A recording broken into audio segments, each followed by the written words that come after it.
Well, as many of you know, I'm very keen on nannies. I think they're the backbone of Britain, and they've done so much to keep the nation on the straight and narrow over the decades and centuries, but I'm not keen on the nanny state. And we seem to be hearing more and more about the nanny state interfering in our lives day after day. Say the government wants to ban wet wipes. Well, for heaven's sake, wet wipes are really important if you've got small children. With 6 children, not all of them so small anymore, I know how helpful wet wipes prove to be. It has to be said they're a bit better than somebody spitting on a handkerchief and wiping the child's face, which is always pretty disgusting. Wet wipes serve a useful purpose. They make people's lives easier. Now we hear that power showers are going to be discouraged because we don't have enough water. We've got plenty of water. The water companies may allow too much of it to leak. We may not have built any reservoirs in recent years, but there is no shortage of water in the United Kingdom. And what we need to do is meet consumer demand, not tell people that what they're doing is wrong and that their lives must be made more difficult. And then we have Patricia Hewitt, former minister under Tony Blair, calling for sin taxes.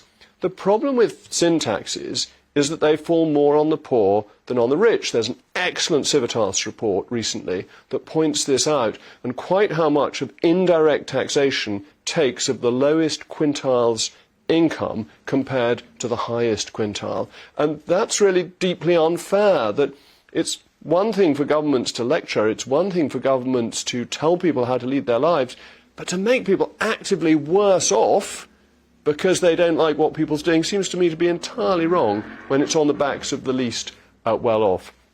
What government is about, what politics is about, what conservatism is about particularly, is taking the blockades out of people's lives so that they can lead the lives that they want to lead rather than the lives that people in Whitehall think are good for them. The freedom of the individual is fundamental, and the state should not be putting these extra burdens on people.